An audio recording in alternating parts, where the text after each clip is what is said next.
నమస్తే లక్ష్మణ్. ఒకప్పుడు 2014-19 మధ్య తెలుగుదేశం పార్టీ అధికారంలో ఉన్నప్పుడు ఆంధ్రప్రదేశ్ని స్వచ్ఛాంధ్రప్రదేశ్ అని, అభివృద్ధి చెందుతున్న ఆంధ్రప్రదేశ్ అని, రాజధాని ఉన్న ఆంధ్రప్రదేశ్ అని అనేక రకాలుగా కీర్తించేవాళ్ళు. కానీ 2019 నుంచి 2024 మధ్యలో ఆంధ్రప్రదేశ్ అదాని ఆంధ్రప్రదేశ్గా మారింది. లక్షల కోట్ల ప్రాజెక్టులను అదానికి కట్టబెట్టారు. ఒక ఫైలు, పవర్ పర్చేస్ ఫైలు కొన్ని గంటల్లోనే ఆమోద ముద్ర పొందింది. అందుకు 2 ఐఏఎస్లు కీలకంగా పోషిస్తున్నారని విమర్శలు వస్తున్నాయి. మరోవైపు 1750 కోట్లు మనీ ట్రయల్ రన్ జరిగిందని చెప్పి దర్యాప్తు సంస్థ FBI మనకు చెప్తుంది. ఇదే అంశంపైన మనతో మాట్లాడుతున్న స్టూడియోలో అందుబాటులో ఉన్నారు ప్రముఖ రాజకీయ విశ్లేషకులు కిలారు నాగార్జున గారు. ఆయనతో మాట్లాడే ప్రయత్నం చేద్దాం. సార్ నమస్తే అండి. నమస్తే సార్, ఇప్పుడు ఒకప్పుడు ఆంధ్రప్రదేశ్ని ప్రజలు ఎంతో కీర్తించారు, అభివృద్ధి వైపు ప్రయాణిస్తుందని కూడా చెప్పారు. ఇప్పుడు అదాని ఆంధ్రప్రదేశ్గా మార్చాడు. దాదాపు లక్షల కోట్ల ప్రాజెక్టులని అప్పనంగా కట్టబెట్టారు. ఒక ప్రాజెక్టు, ఒక పవర్ ప్రాజెక్టు ఒప్పందంలోనే దాదాపు 1750 కోట్లు లంచం తీసుకురారని చెప్పి మన దేశం చెప్తుంది కాదు, ప్రపంచవ్యాప్తంగా వినిపిస్తుంది. FBI తేల్చి చెప్పేసింది దర్యాప్తులు. కానీ ఇప్పుడు ఇంకా వాళ్ళు బుకాయించుకుంటూ అసలు ఏం జరగలేదు, మొత్తం కేంద్రం వైపు నెట్టే ప్రయత్నం చేస్తుంది వైసీపీ. దీనిపైన మీరు ఏ విధంగా విశ్లేషణ చెప్తారు? ఇందాక మీరు చెప్పిన దాంట్లో మన దేశం చెప్తున్నటువంటి మాట కాదు ఇది, అమెరికా చెప్తున్నటువంటి మాట అన్నారు. కానీ నా ప్రశ్న ఏంటంటే, అమెరికాని ఈ మాట చెప్పకపోతే ఏం జరిగేది? అస్సలు బయటికి రాదు. ఇప్పటికి ప్రపంచానికి ఈ విషయమే తెలిసేది కాదు కదా. ఇది మనం మాట్లాడాల్సినటువంటి పాయింట్. అంటే వ్యవస్థలు ఎంతగా మేనేజ్ చేయబడ్డాయి, పైనుంచి కింద దాకా అందరూ ఏకమయ్యి ప్రజల యొక్క ట్యాక్స్ పేయర్స్ యొక్క డబ్బుని ఏ రకంగా వృధా చేశారు అనేటువంటిది దీన్ని బట్టి మనకు తెలుస్తుంది. జనరల్గా ఇవాళ ఎన్డీఏ గవర్నమెంట్, ముఖ్యంగా బీజేపీకి ఉన్నటువంటి ఒక ట్యాగ్ ఏంటంటే అవినీతి రహిత ప్రభుత్వాన్ని మేము అందిస్తున్నాం అనేటువంటిది చాలా గర్వంగా చెప్తుంటారు మోడీ గారు. కానీ ఒక రాజకీయ విశ్లేషకుడిగా నాకున్నటువంటి అవగాహన ఏంటంటే, బీజేపీ ప్రభుత్వం పట్ల ముఖ్యంగా వాళ్ళు కరప్షన్ చేయకుండా, వాళ్ళ చేతికి మట్టి అంటకుండా పెట్టించాల్సిన ఖర్చులన్నింటినీ జగన్మోహన్ రెడ్డి గారు లాంటి అవినీతి పరులు ఎవరైతే ఉన్నారో వాళ్ళని పక్కన పెట్టుకొని వాళ్ళని ఉపయోగించి వాళ్ళ పనులు చేసుకున్నారు అనేటువంటిది దీని ద్వారా నిర్ధారణ అవుతుంది. పవర్ పర్చేజ్ అగ్రిమెంట్లో అందరూ ఆశ్చర్యపోయినటువంటి విషయం ఏంటి, నేషనల్ లెవెల్లో దీన్ని ఆర్గనైజ్ చేసేటువంటి సంస్థ ఏదైతే ఉందో వాళ్ళని రాష్ట్ర ప్రభుత్వం అడగాలి, మాకు ఇంత రిక్వైర్మెంట్ ఉందండి, మాకు ఇంత ఇవ్వండి మీరు అనేటువంటిది అడిగితే అప్పుడు వాళ్ళు పలానా వాళ్ళని తీసుకొచ్చి చూడండి అయ్యా అని చెప్పి చేయటం అనేటువంటిది అనుసంధానకర్తగా పనిచేయాల్సినటువంటి సంస్థ వాళ్ళే ముందు వీళ్ళకి కట్టబెట్టేసేసి ఆ తర్వాత మీరు రాష్ట్ర ప్రభుత్వాన్ని మేనేజ్ చేసుకొని మీరు వాళ్ళతో అగ్రిమెంట్ చేసుకొని పంపించడం అన్న దగ్గరే కుట్రను. ఇది కేంద్ర ప్రభుత్వం నోటీసులో లేకుండా, కేంద్ర ప్రభుత్వం పెద్దలకి జరగకుండా ఇంత పెద్ద వ్యవహారం జరుగుతుందా? పైగా 25 సంవత్సరాలకు సంబంధించినటువంటి కంప్లీట్ దీన్ని వాళ్ళకి దారదత్తం చేసేసినట్టే కదా, రాసిచ్చేసినట్టే కదా. కాబట్టి ఇది ఒక ఆర్గనైజ్డ్ క్రైమ్. జగన్మోహన్ రెడ్డి గారు అంత ధీమాగా తడిగొడ్డేసుకొని ఎందుకు కూర్చొని ఉన్నాడు? నన్ను గనక టచ్ చేస్తే మిమ్మల్ని అందరినీ కూడా ముగ్గులోకి లాగుతాను అని డైరెక్ట్గా బెదిరించాల్సిన పని కూడా ఏం లేదు. మౌనంగా జగన్మోహన్ రెడ్డి గారు కనుక కూర్చున్నారు అంటే అది ఇండైరెక్ట్గా వాళ్ళకి ఆ మాట చెప్పినట్టే. ఇవాల్టి వరకు కేంద్ర ప్రభుత్వం అమెరికా గవర్నమెంట్ని మా ఇమేజ్ని డ్యామేజ్ చేయడానికి మీరు ప్రయత్నం చేస్తున్నారు అంటున్నారే కానీ ఇది జరగలేదని బుకాయిస్తున్నారు, కానీ జరిగిందని ఎలా ఒప్పుకోవట్లేదు వాళ్ళు. అంటే కారణం ఏంటంటే, దాని మీద విచారణ కనుక జరిగితే ప్రథమ ముద్దాయి కేంద్రం అవుతుంది. ఆంధ్రప్రదేశ్ ప్రజలు కూడా, ఓటర్లను కూడా జగనాసుర మాయ అనేటువంటిది 2019 సంవత్సరంలో కమ్మేసింది. మాలాంటి వాళ్ళందరం గొంతు చించుకొని మాట్లాడాం. 20కి పైగా CBI ED కేసులుండి ఆర్థిక నేరస్తుడైనటువంటి జగన్మోహన్ రెడ్డి గారిని 42,000 కోట్లు 43,000 కోట్ల రూపాయలు అఫీషియల్గా వాళ్ళు అవినీతి చేశారని తేలినటువంటి వ్యక్తిని మీరు ఎలా ఎన్నుకుంటున్నారని చెప్పేస్తాను. అంటే organised crime, white collared crimes చేయటంలో జగన్మోహన్ రెడ్డి గారు ఆరితేరినటువంటి వ్యక్తిని, ఒక ఆర్థిక ఉగ్రవాదిని తీసుకొచ్చి మీరు ముఖ్యమంత్రిని చేసుకున్నప్పుడు ఇలాంటివి కాక ఇంకెలాంటివి జరుగుతాయి అంటారు? 10 రూపాయల షేర్ని అప్పటికి ఇంకా ఎస్టాబ్లిష్ చేయనటువంటి కంపెనీకి 200, 300, 500 రూపాయలకు కొనిపించినటువంటి ఘనత కలిగినటువంటి జగన్మోహన్ రెడ్డి గారు పవర్ పర్చేజ్ అగ్రిమెంట్ చేసుకోగానే రాష్ట్రాన్ని ఉద్ధరించడానికి చేసుకున్నాడని మనం ఎలా అనుకుంటాం? ఎవరైనా అనుకున్నారంటే వాళ్ళు అమాయకులు. అవును నాగార్జున గారు, మనం చూసుకోవచ్చు, అతను క్రైమ్లో ఆర్గనైజింగ్ క్రైమ్ చేస్తాడు, ఒక బిజినెసే చేశాడు 5 సంవత్సరాలు. మనం 5 సంవత్సరాలు పరిపాలనగా చేసిన ఆయన వ్యాపారం, ఆయన ఆస్తులు పెంచుకోవడం మీద దృష్టి పెట్టాడు, వ్యాపారం చేసుకున్నారు.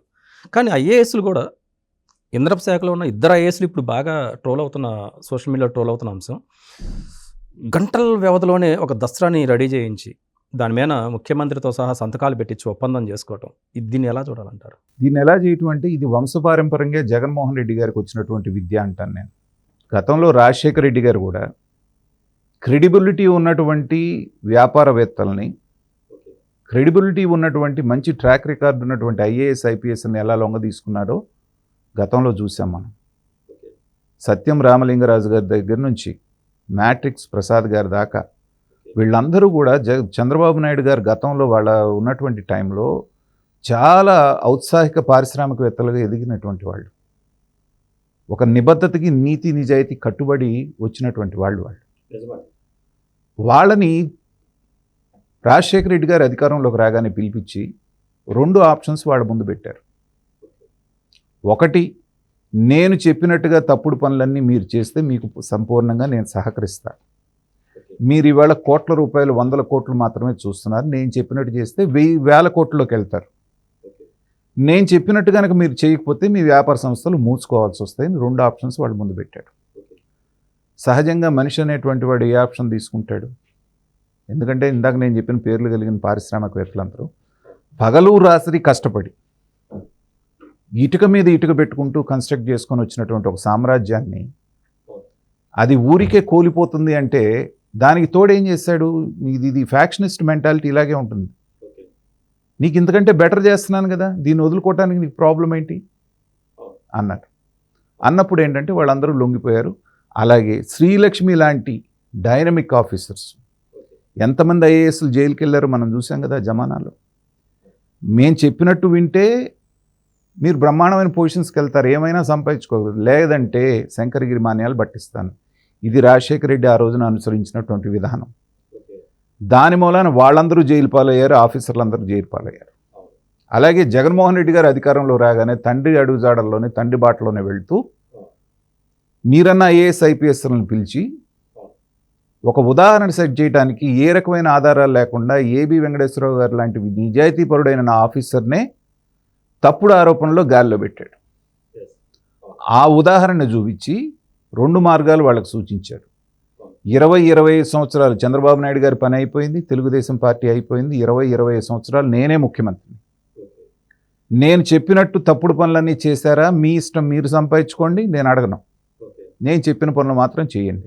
లేదంటారా, ఏబి వెంకటేశ్వరరావుకి ఏ గతి పట్టిందో మీకు ఆ గతే పట్టిస్తాను. అవును సార్ నాగార్జున గారు, మనం మాట్లాడుకుంటే దాదాపు ఒక సౌర విద్యుత్తులోనే కొనుగోలు విషయంలోనే దాదాపు 1750 కోట్లు ట్రయల్ రన్ జరిగిందని, మనీ ట్రయల్ రన్ జరిగిందని మనకు అర్థమవుతుంది.